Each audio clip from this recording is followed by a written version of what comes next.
The iron gate is colder than it has any right to be on Christmas Eve. I stand in the freezing rain, fingers curled tight around the bars like a child pressing her nose to a candy shop window. Except there's nothing sweet on the other side. I'm staring at the place that was meant to be home, watching warm golden light glow from every window of the Greenwich estate while my breath clouds the December air. My hand drifts toward the door handle of my Subaru. 10 years old. A dent on the passenger side from the night I clipped a mailbox during a snowstorm. But I paid for it, I stammer, reaching for the metal. Every payment. For 5 years. Preston's hand shoots through the bars and snatches the keys before my fingers can close around them. Paid through the corporate leasing structure using pre-tax bonuses. His voice is flat, clinical. The same voice he uses when firing employees. Technically, you signed over the title to the holding company 3 years ago for tax efficiency. Remember, you no longer work for us. You don't get the perks. He turns his back. Just turns and walks away, my keys chiming in his palm like loose change. The sound fades as he climbs the front steps, and I'm left clutching my small suitcase, watching him vanish into the house without so much as a glance over his shoulder. I should move. I know I should move. But some stupid, stubborn part of me is still waiting for him to come back. An hour ago, I walked through those gates thinking I'd sleep in my old room tonight, thinking maybe Christmas morning would feel normal, or at least familiar. I'd lost my PR job 3 days before the holiday when the company merged, and my entire department was carved away like fat from a roast. The severance would cover 2 months' rent somewhere, maybe 3 if I stretched it, but I needed time to figure out where that somewhere would be. I thought I had time. Instead, I walked straight into Kinsley's engagement party. Crystal chandeliers, a string quartet, 200 people in cocktail attire watching my baby sister flash her ring under soft, romantic lighting while I stood there in work clothes, still damp from the subway. Preston tapped his champagne glass for silence right there in the foyer. He announced that the family trust, all $55 million of it, had been transferred entirely to Kinsley. Not split. Not held. Transferred. Final. Miranda has demonstrated a consistent pattern of professional failure, he said, his voice echoing across the marble floors. This family rewards success, not mediocrity. I begged. God, I hate remembering this part, but I begged. I asked if I could stay for just a few weeks through the holidays until I found another position. I promised I'd be quiet, stay out of the way, help with anything they needed. Genevieve set her wine glass down with a sharp click. You're a burden, Miranda. We're not running a charity for failed adults. You need to leave. Tonight, the party went silent. 200 people watching me stand there with my purse still on my shoulder and my face burning. I slipped out through the side door, grabbed a suitcase I'd packed that morning, the one I thought I'd unpack into my childhood dresser. Then I walked to the front gate like an obedient daughter, because some habits die hard. That's where I am now, shaking, my wool coat soaking through at the shoulders where the rain finds every weak seam. The cold crawls down my spine in slow rivulets. And standing there in the dark, something finally settles in my chest. This is my fatal flaw. This moment right here. I'm still waiting for them to turn back. 5 minutes pass. Maybe 10. I lose track when my phone battery dies in my pocket, murdered by the cold. The house lights shut off one by one. First the ballroom, then the dining room, then the upstairs bedrooms, blinking out like stars at dawn. My mother's room goes dark last. I picture her pulling the curtains closed, smoothing the duvet, settling into bed without a single thought for her daughter standing outside in sub-freezing rain. My finger hovers over the intercom. I could buzz, ask for a blanket, a cab, anything, but the thought of hearing my father's voice crackle through the speaker, the satisfaction in his tone when he says no, knots my stomach. So I grab the handle of my suitcase instead. The metal is so cold it burns. I feel it through my gloves, through my skin, straight down to the bone. Still, I don't let go. I turn away from the gate, away from the house, away from every Christmas morning and summer barbecue and graduation photo that ever happened behind those walls. Portchester is 3 miles east. I know because I used to drive past it on my way to the train station back when I had a car, back when I had a job, back when I had a family. I start walking into the dark. The freezing rain turns the road into a black mirror reflecting nothing. My suitcase wheels snag on every crack in the pavement. Behind me, the estate vanishes around a bend, and I don't look back. Not once. Because if I look back now, I might stand at that gate forever, waiting for someone who will never come. Portchester sits 3 miles from Greenwich, but it feels like crossing into another country. My feet go numb somewhere around mile 2. The rain needles my face, and every step sends a shock of pain through my ankles, where my flats have rubbed the skin raw. The suitcase wheels jam on chunks of ice, forcing me to drag it like I'm hauling a corpse. I pass a Motel 6 just after midnight.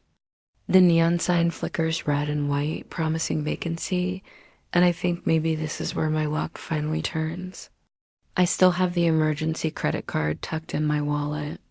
The one Preston gave me years ago for true emergencies only. Being locked out of your family home on Christmas Eve in sub-freezing temperatures seems to qualify. The night clerk looks half asleep behind bulletproof glass.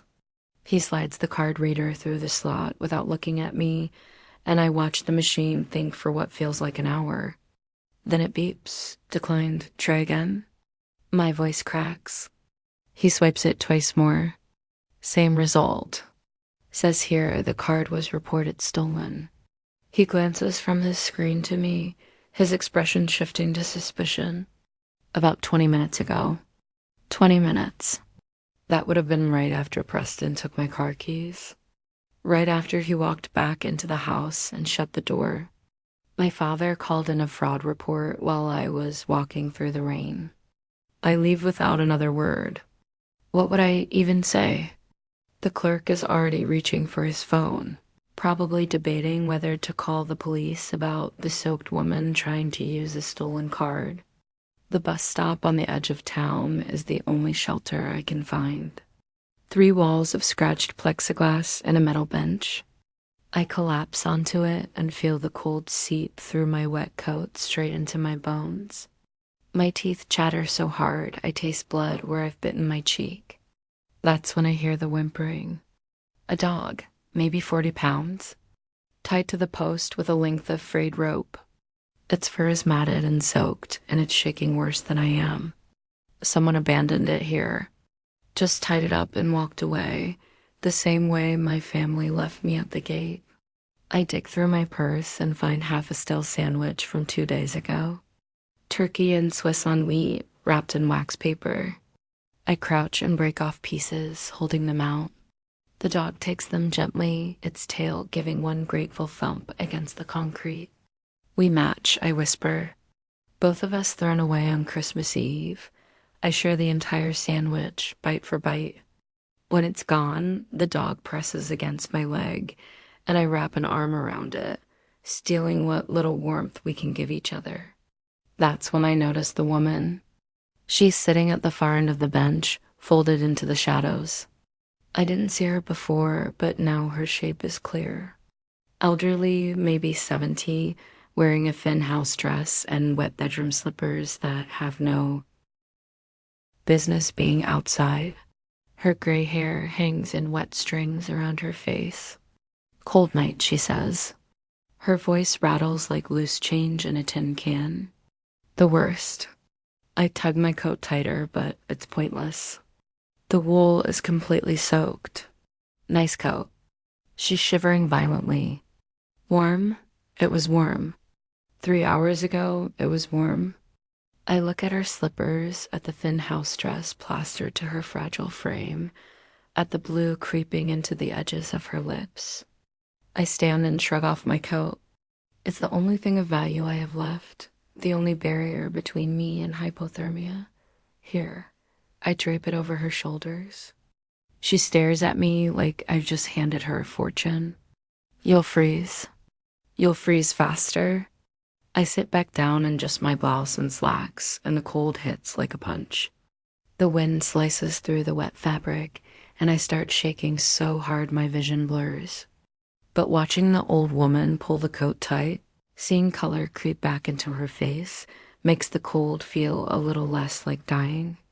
10 minutes pass. Maybe 15. I'm slipping into that dangerous, heavy drowsiness when headlights slice through the rain. Black SUVs.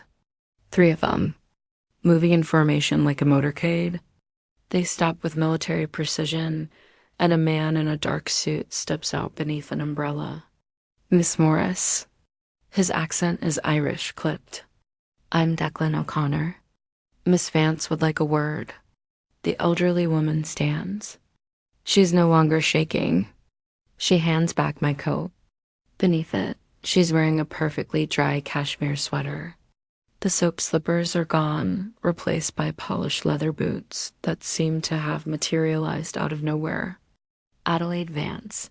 She offers her hand like we're meeting at a country club instead of a bus stop, where I just gave away my last possession. You passed. No, my brain refuses to catch up. Past what? The test. She gestures to Declan, who opens the SUV door. I have a talent for finding people who choose freezing over watching someone else suffer. She pauses, glancing down the empty road toward Greenwich. My security team tracked your father's movements all night. We knew he threw you out. I wanted to see if you'd break or if you'd survive. Sitting on that bench was unpleasant, but necessary. I needed to see your character up close. The heated interior feels like heaven. Someone wraps a blanket around my shoulders as Adelaide settles across from me, suddenly every inch the billionaire she is. Declan hands me a folder. Your credit report, Miss Morris. I open it with trembling hands. My signature stares back at me on a loan guarantee. $500,000 to Morris Holdings, LLC, dated 3 days ago. I never signed this. No, Adelaide says. Your father forged it. He needed a personal guarantor for a commercial loan that was already failing. He chose you before he discarded you. Each word lands like a blow. Not just disinherited. Criminally exposed. My father didn't simply abandon me. He turned me into collateral. Something locks into place inside my chest. Not grief, clarity, sharp and cold as December air. You're not just homeless, Adelaide continues. You're staring down $500,000 in fraudulent debt that could follow you for decades. Preston Morris isn't cruel, dear. He's a criminal who monetized his own child. She leans forward. I'm offering you $215,000 a year to train under me. 9 months of hell. But at the end, you'll have the skills and leverage to survive what he did to you. I should feel desperate, thankful, overwhelmed. Instead, I feel focused. I need power. I need money. Not to escape what Preston did, but to aim it straight back at him. When do I start? Adelaide smiles. Right now. Your first boardroom humiliation is in February. I'm standing at the head of a marble conference table in downtown Manhattan, presenting Adelaide's proposal for mixed-income housing in the South Bronx, when a developer in a gray suit cuts me off mid-sentence. Who did you say you were again? My throat tightens. 6 months ago, I could command a room. Now I'm fumbling introductions, my hands shaking around the presentation remote. Miranda Morris, executive director of Right. The trust fund kid. He leans back, arms crossed. Adelaide, with all due respect, this is a waste of time. Send someone who understands construction. Adelaide doesn't defend me. She simply nods toward the door. I gather my materials with burning cheeks as 12 people watch me leave like a child dismissed from the adult table. In the elevator, she finally speaks. How did that feel? Humiliating. Good. She presses the lobby button. Now you understand what's at stake when you walk in unprepared. The next morning, she drops a stack of textbooks on my desk: forensic accounting, construction management. The pile reaches my chin. You have 3 months to learn the fundamentals. After that, you shadow Declan on site inspections. March through May blur into load-bearing equations and zoning codes. My apartment becomes a cave of highlighted pages and cold coffee. I learned to read blueprints at 4 a.m. because it's the only quiet hour before Adelaide's car arrives at 6. The site inspections are worse. On my first day in Port Chester, the same town where Adelaide found me freezing, Declan hands me a hard hat and steel-toed boots. Keep up, he says, already walking into the mud. I learned that construction sites smell like diesel and wet concrete, that contractors don't soften their language for women in pencil skirts, that a Yale degree means nothing if you can't tell rebar from conduit. By June, my hands stop looking manicured. Calluses form slowly from clipboards in the rain and scaffold stairs in brutal heat.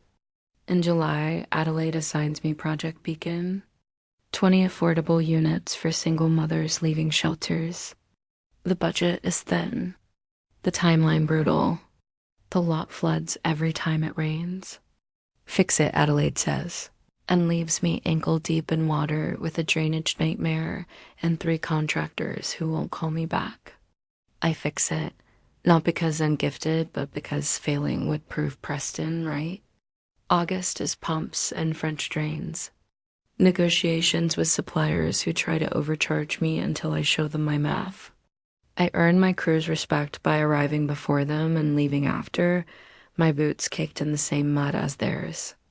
By September, we're ahead. Foundation poured. Framing up. I stand in what will be someone's kitchen and feel something unfamiliar. Pride, maybe. Or relief that I haven't failed yet. That's when Kinsley finds me. I'm inspecting the electrical rough-in on a Thursday afternoon when I hear heels clicking on plywood. She crosses the site like it's a minefield, phone already raised and recording. Miranda. Her voice drips with practiced sweetness. Oh my God, is that really you? I'm in muddy jeans and a flannel shirt. My hair is pulled into a ponytail that hasn't seen a salon in 9 months. My boots are caked in clay that refuses to come off no matter how hard I scrub. She circles me with her phone raised.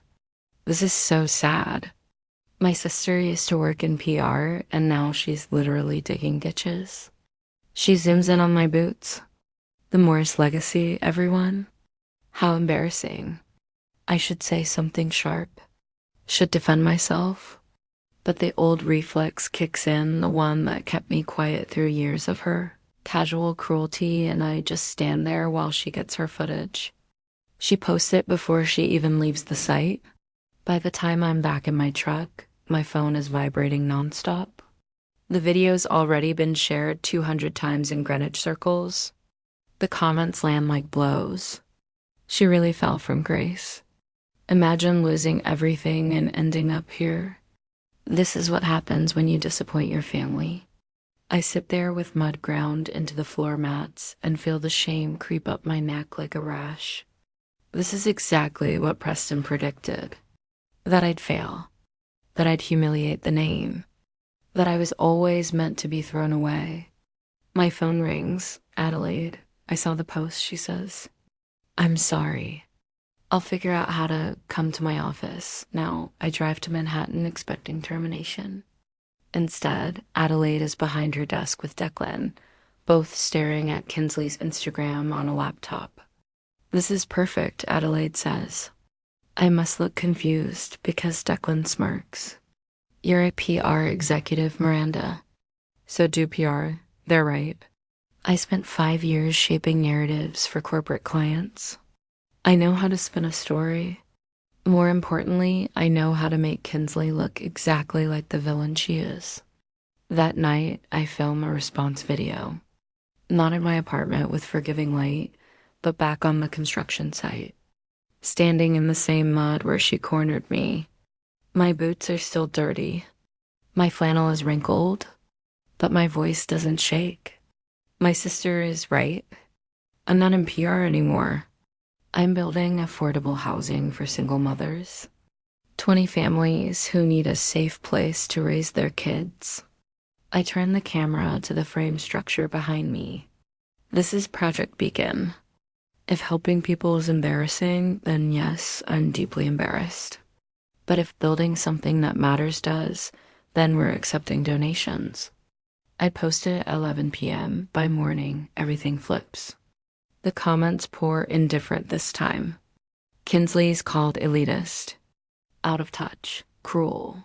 Someone posts a side-by-side of her designer handbags and my mud-covered boots. Caption, guess which Morris sister is actually working? The donation page crashes. We raise $40,000 in 3 days. Adelaide finds me on site that Monday. You see it now, don't you? See what? That her opinion only matters if you give it power. She's right. For the first time since Christmas Eve, I realize I'm not waiting for my family's approval anymore. I have Adelaide, Declan, a crew that respects me because I earned it. I have 20 future tenants whose kids will grow up in homes I helped build. Kinsley meant to destroy me. Instead, she proved how far I'd already come. I'm finishing inspections that afternoon when Declan pulls me aside by the trailer. His face is tight. We need to talk about your father. He shows me a security photo. Preston in a Manhattan restaurant, leaning across from Julian Thorne. I recognize Thorne instantly. Financial news darling. Endless shell companies. Quantum Energy Tech, this week's name. Thorne's fund is under federal investigation, Declan says. Your father's chasing a miracle investment. Preston looks desperate. The same hunger he had when he took my keys through the gate, like he's entitled to whatever saves him. How long until it collapses? I ask, 6 months. Maybe less. Then we have time.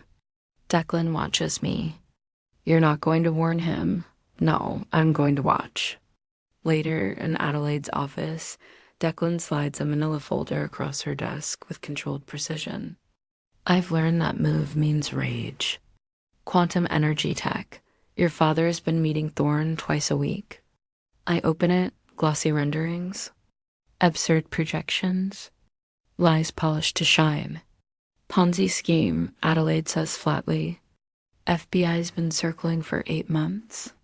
They're waiting for deposits to pile up. Minimum investment, $500,000, exactly what Preston owes on the forged loan. He thinks this saves him. We could warn him, Adelaide says, without meaning it. If we do, he'll panic. Try to bury me deeper. We need him committed. So we do nothing? We give him the conditions to ruin himself? 3 days later, the lawsuit arrives. A process server catches me leaving the site. I read it in the parking lot as cement dust settles on my boots. Morris Holdings, LLCV, Miranda Morris. An FVA violation. Damages, $100,000. It's harassment. Spite wrapped in legal paper. But it's also a cash grab. He needs money for Thorne. The mansion's tapped. Banks won't touch him. This lawsuit bridges the gap. Adelaide rates it twice. Extortion, she says. Desperation pretending to be authority. He needs $100,000, I say. The rest comes from equity. You want to settle?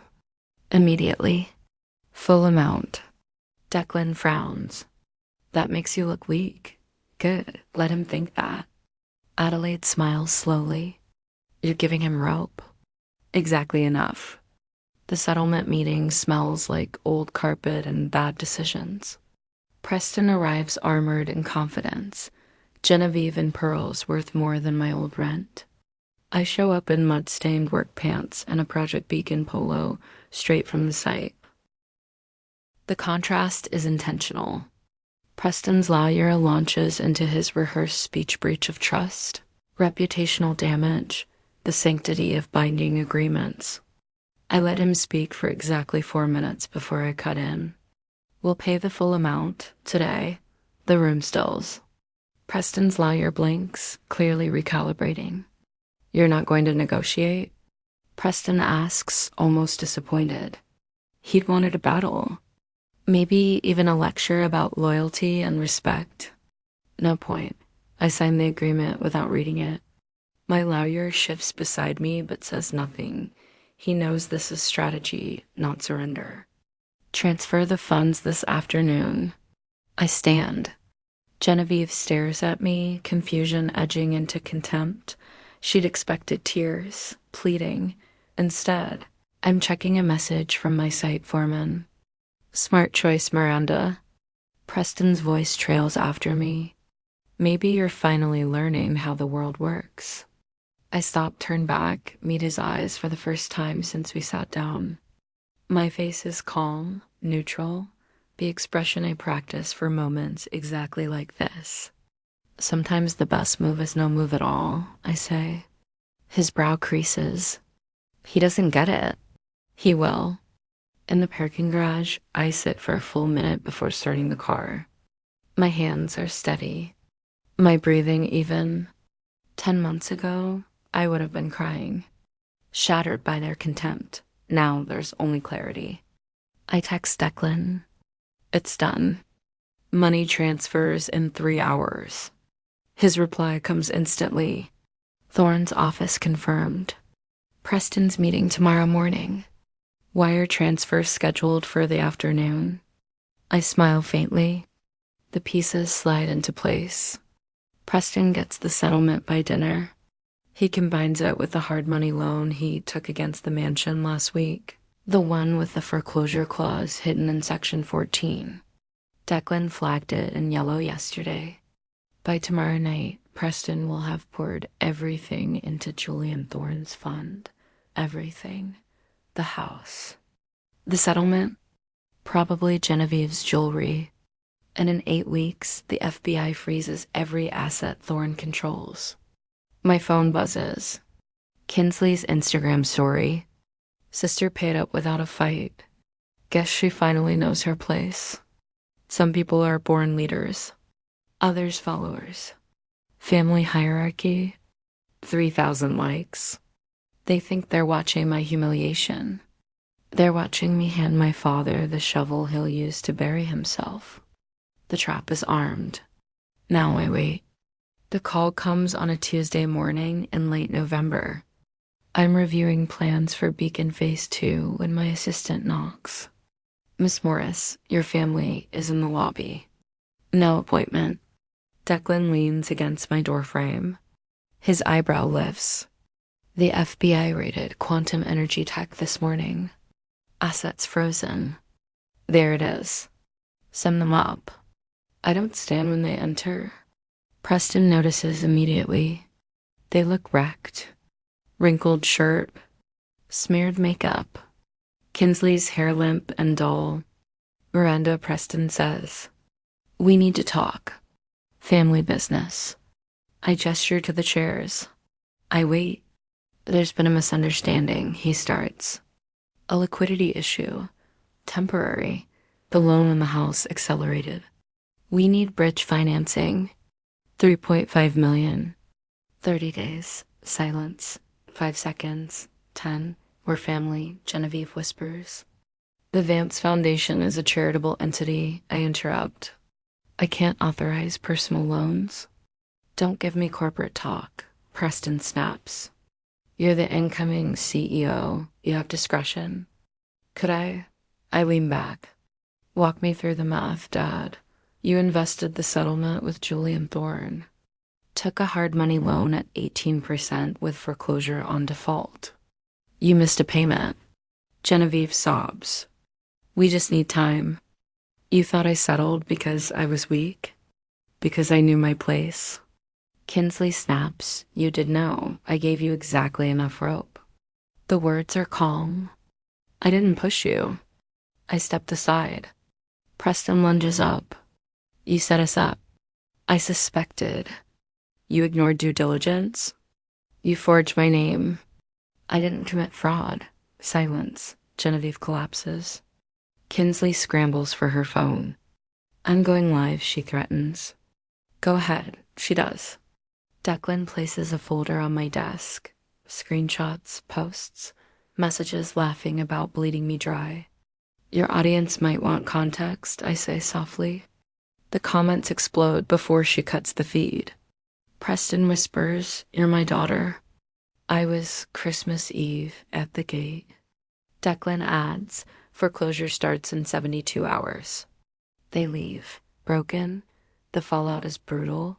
Screenshots, hashtags, silence from old friends. The house forecloses within a week. A year later, the ballroom doors open. Project Beacon's grand opening.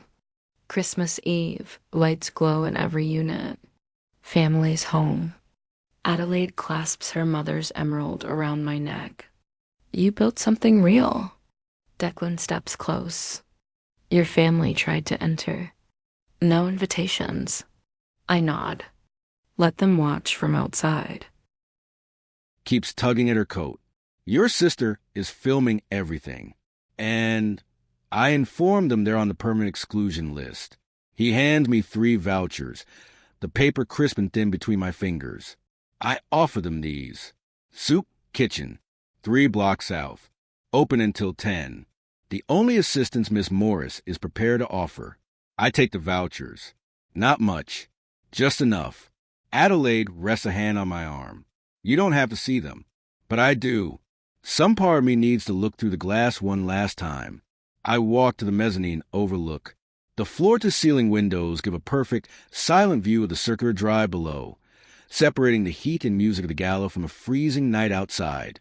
Preston stands beneath the portico lights, shoulders hunched. Genevieve grips her purse like it might escape. Kinsley holds her phone at arm's length, angling the building behind her, already drafting a narrative about injustice and betrayal. From up here, they look small, ordinary, just 3 people living with the consequences of their choices. Preston looks up. Our eyes meet through thick, soundproof glass. His expression shifts. He steps forward, but Declan moves smoothly into his path. I see my father's mouth moving, his hands slicing the air. Then he points at me. His face collapses into something that might be rage, might be desperation. His lips form words I can read even from here. "Your mother would want." I don't make a scene. I simply step back, letting the heavy velvet curtain fall, cutting off his view of me. I turn toward warmth and light, toward 200 people who showed up because they believe in what we built. Through the narrowing gap, I see Declan hand pressing the vouchers.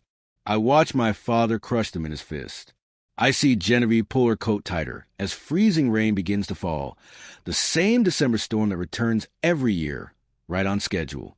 They turn away into the night, into the dark, into whatever comes next for people who mistake their children for bank accounts. I don't feel anger. I don't feel triumph.